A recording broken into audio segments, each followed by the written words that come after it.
ED कहाँ कार्रवाई करती है?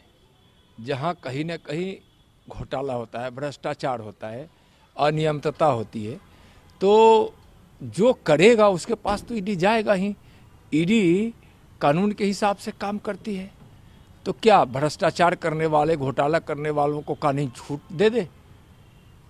लालू और तेजस्वी को भी ईडी का समन है, लेकिन इन लोग कह रहे हैं कि हमारी सरकार को भी ईडी जो है स्थिर करना चाहती है और इस तरह से हम लोगों पे कार्रवाई हो रहा है। आप पूरा उजागर हो चुका है लालू जी का और तेजस्वी जी का घोटाला, भ्रष्टाचार, पैसे लेकर नौकरी देना, इस प्रकार के जो घोटाले हुए हैं, तो वहाँ तो कानून का हाथ पहुँचेगा। भाई कानून के हिसाब से ईडी हो या दूसरी कोई भी इकाई हो, कोई भी संस्था हो, वह तो स्वतंत्र है, काम करेगी। तो क्या इस देश में कानून का राज समाप्त हो जाए, कानून का कोई मतलब नहीं रहे और कानून भी यह विभेद करे कि कौन बड़ा है, कौन छोटा है, किसको छोड़ना है, किसको नहीं छोड़ना है? जो दोषी है उस पर कार्रवाई होनी चाहिए, जो निर्दोष है उसको कुछ नहीं होना चाहिए। और इन लोगों का दोष तो साबित है। इन लोग कह रहे हैं कि इलेक्शन जैसे जैसे नजदीक आएगा हमारे ऊपर और एक्शन होगा। ऐसी बात तो नहीं है। और क्यों होगा? ईडी को इलेक्शन से क्या मतलब है? इलेक्शन हो, ना इलेक्शन हो, ईडी हो, सीबीआई हो या कोई भी संस्था हो, तो उसको इलेक्शन से क्या मतलब है और सरकार से क्या मतलब है?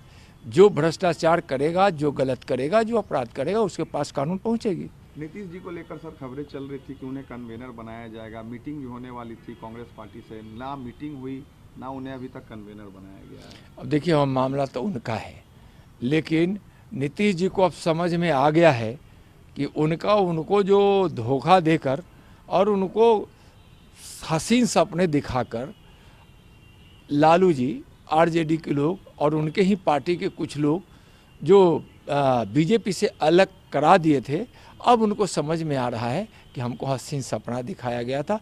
नीतीश जी को कुछ मिलने वाला है नहीं हूँ, और नीतीश जी का बिहार में ऐसे भी सारा जनाधार समाप्त हो चुका है। राम मंदिर को लेकर कामेश्वर चौपाल ने भी कहा कि लालू जी को और नीतीश जी को इनविटेशन भेजा गया, लेकिन अभी तक उनके ऑफिस से कोई जवाब नहीं आया। और दूसरी तरफ तेजस्वी कहते हैं कि राम जी चाहते तो मंदिर खुद नहीं बनवा लेते हैं। यही वह लोग नहीं समझते हैं।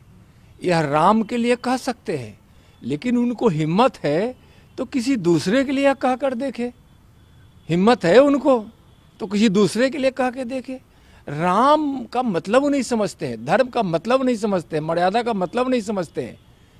और आज प्रभु राम की ही कृपा है, भले ही इसके लिए लाखों राम भक्तों ने बलिदानी दी है, और माननीय प्रधानमंत्री जी की सोच और संकल्प का भी यह परिणाम है कि आप आज भगवान श्री राम के जन्मभूमि अयोध्या में भव्य राम मंदिर बन रहा है। राम का मतलब इनको कौन समझाए?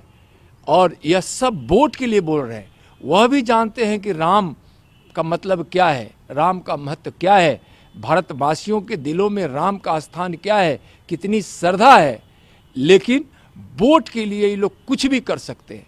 जिस तरह से आज़ादी के एक दिन पहले इस देश को तुष्टीकरण ने तोड़ दिया और कुर्सी की लालच ने तोड़ दिया, और आज़ादी मिलने से एक दिन पहले पाकिस्तान एक देश बन गया, भारत को एक दिन बाद 1947 के 15 अगस्त को मिला। उसी तरह की नीति अपनाने वाले लोग हैं। वोट के लिए और अपने परिवार के सत्ता के लिए नीचता के हद तक यह जा सकते हैं। राम को भी गाली दे सकते हैं, कृष्ण को भी गाली दे सकते हैं, किसी को भी गाली दे सकते हैं। प्रधानमंत्री ने कहा कि इंडिया अलायंस के जो लोग हैं वो सिर्फ हमारे मंदिर और त्योहारों के नाम पर देश को लूटा है इन लोगों ने अभी तक। बिल्कुल, अभी तक ये लोग जो करते हैं, यह तो देश और दुनिया देख रही है।